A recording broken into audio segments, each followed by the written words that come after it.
हम कुछ पाचन के पदों की चर्चा कर लेते हैं कि हमारे आहार नाल में पाचन किस प्रकार से होता है, वो कौन कौन स्टेप्स से होके गुजरता है। तो सबसे पहले भोजन का जो होता है वह अंतःग्रहण होता है। अंतःग्रहण का मतलब होता है हम भोजन को जब ग्रहण करते हैं, उसके बाद इसका पाचन होता है। पाचन होने के बाद इसका अवशोषण होता है। अवशोषण, इसके बाद अवशोषण के बाद में इसका स्वांगीकरण होता है। स्वांगीकरण, और इसके बाद इसका बहिर्गमन होता है। बहिर्गमन। तो इस प्रकार से पाचन जो है यह कुछ स्टेप्स से होकर गुजरता है। जिस पाचन को सबसे पहले हम अंतर्ग्रहण करते हैं, उसको इंटेक लेते हैं, उसको विभिन्न प्रकार के यह जो यांत्रिक क्रियाओं के द्वारा यह आगे बढ़ता हुआ जाता है। फिर विभिन्न जगहों पे इसका पाचन होता है, पाचक एंजाइम्स का स्राव होता है जिसके द्वारा इसका पाचन होता है। फिर आहार नाल में जाने के बाद छोटी आहार नाल में इनका अवशोषण होता है, और अवशोषण होके इसको रुधिर में डाल देते हैं और विभिन्न भागों में शरीर के भेज दिया जाता है। इस क्रिया को बोलते हैं स्वांगीकरण। और उसके बाद जो बचा हुआ जो वेस्ट पदार्थ होता है इसका बहिर्गमन कर दिया जाता है, इसको बाहर निकाल दिया जाता है मल के रूप में। तो इस प्रकार यह 5 प्रमुख पद या स्टेप्स होते हैं जिसके द्वारा हम पाचन क्रिया, इसको बोलते हैं अंतर्ग्रहण, पाचन, अवशोषण, स्वांगीकरण तथा बहिर्गमन। अब हम सबसे पहले बक्कल केविटी से स्टार्ट करते हैं कि बक्कल केविटी में क्या चीज होती है, भोजन को किस रूप में वहां पे उसका पाचन होता है और यहाँ पे क्या क्रिया होती है, उनके संरचनाओं के बारे में हम थोड़ी चर्चा कर लेते हैं। अब हम देखते हैं आहार नाल का पहला भाग जिसको कि मुख गुहा या बक्कल केविटी कहते हैं। इसको हम मुख गुहा या इसी को हम क्या बोलते हैं, बक्कल केविटी।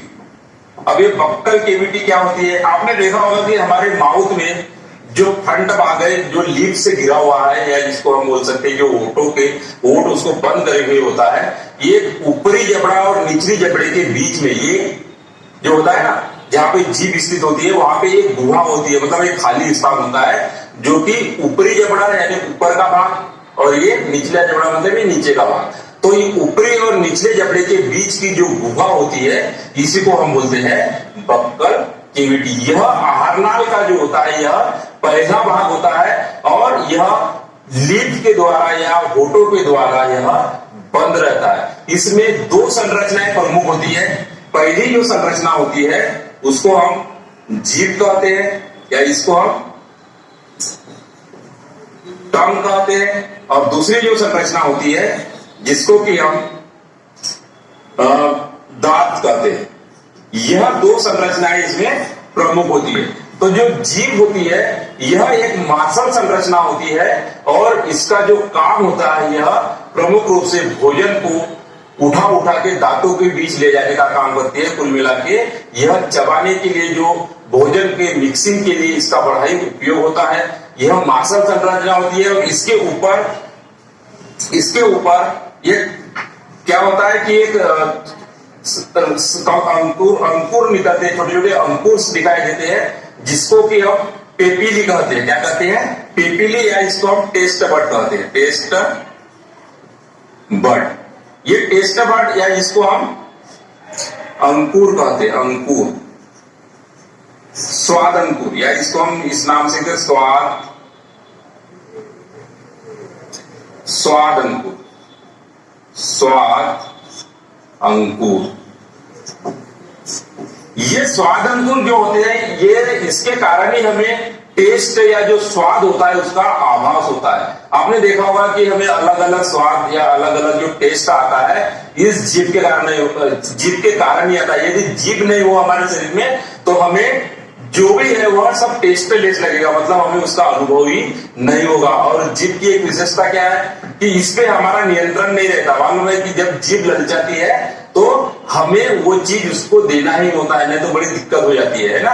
तो जीभ जो होती है यह हमें प्रकार से जो भोजन के लिए एक लालसा भी उत्पन्न जीभ के द्वारा, मतलब कि खट्टे चीजों को देख के इसके मुंह में पानी आ जाता है, या हमें टेस्ट का आभास विभिन्न प्रकार के टेस्ट जैसे खट्टा,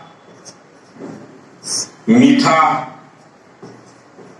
खारा और खट्टा, मीठा, खारा और कड़वा, ये प्रमुख हमारे टेस्ट होते हैं। जो जीभ होती है, तो ये जीभ में संरचना ठीक नहीं बनी।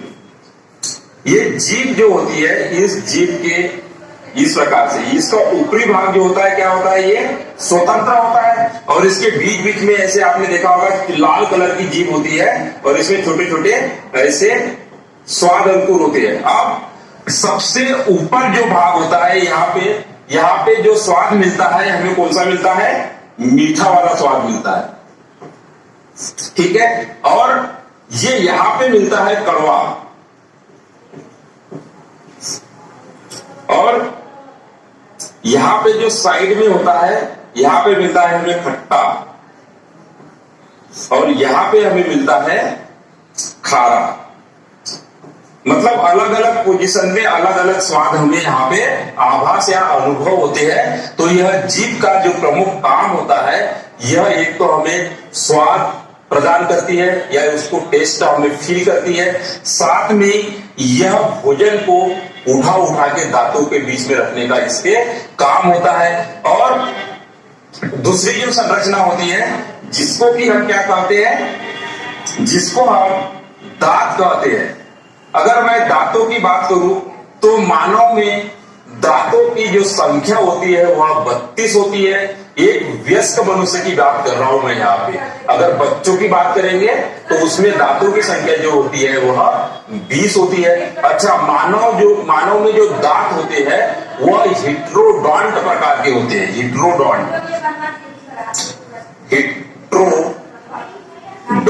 हिट्रोडोंट का मतलब क्या होता है, इसमें दांत एक जैसे नहीं होते बल्कि अलग अलग प्रकार के दांत होते हैं, मतलब विभिन्न प्रकार के दांत होते हैं, इसलिए इनको हेट्रोडोंट कहते हैं।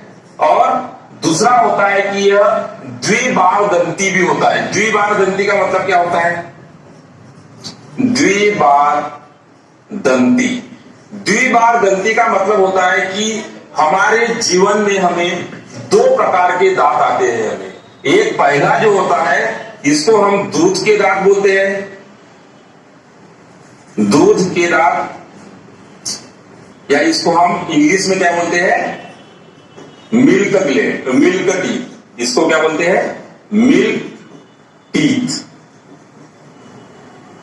और दूसरे जो होते हैं, यह जो दूसरे होते हैं इसको बोलते हैं हम परमानेंट टीथ, या इसको स्थायी, पहले लिख देते हैं स्थायी टीथ, स्थायी दांत। तो यह दो प्रकार के दांत होते हैं, इसको बोलते हैं हम परमानेंट टीथ। यह दो प्रकार के दांत हमारे जीवन में होते हैं, इसलिए इसको द्विबार दंती और हेट्रोडोंट या विभिन्न प्रकार के दांत इसलिए बोलते हैं कि दांत सारे एक जैसे नहीं है बल्कि वह अलग अलग होते हैं। कौन से दांत होते हैं इसकी बात कर लेते हैं। हमारे शरीर में सबसे पहले इंसाइजर, उसके बाद केनायन, फिर प्रीमोलर और फिर मोलर, ये टीथ के नाम होते हैं।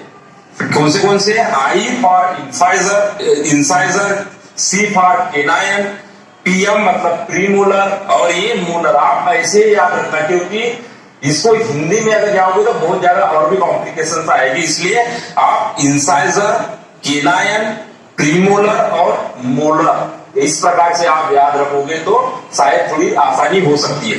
अब यह अलग अलग प्रकार के, इसलिए इसको हेट्रोडोंट कहते हैं। हेट्रोडोंट का मतलब होता है विभिन्न प्रकार के, विभिन्न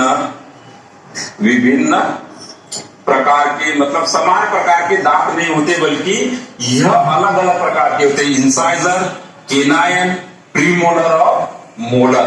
अब क्योंकि अगर हम मिल्क टीथ की अगर बात करें या दूध के दांत की बात करें तो इसमें इंसाइजर जो होते हैं इसको इस प्रकार से लिख देते हैं, केनायन, प्रीमोलर और मोलर इजिकल टू, यहां पे अगर हम बात करें तो हमेशा ऊपरी और निचले जबड़े के आधे भाग की हम यहाँ पे बात करते हैं, इसको बोलते हैं डेंटल फार्मूला या दांतों का सूत्र जो होता है वह किस प्रकार से होता है। सबसे पहले हमने टीथ लिख दिए और टीथ ऊपर और नीचे जबड़े में एक जैसे होते हैं, मतलब उसके पैरेलल होते हैं। जैसे हम बात करें कि इंसाइजर कितने होते हैं, जो बच्चों में इंसाइजर होते हैं यह 2, फिर केनाइन जो होता है वो 1, प्रीमोलर जो होता है वह 0 और मोलर जो होते हैं यह भी 2।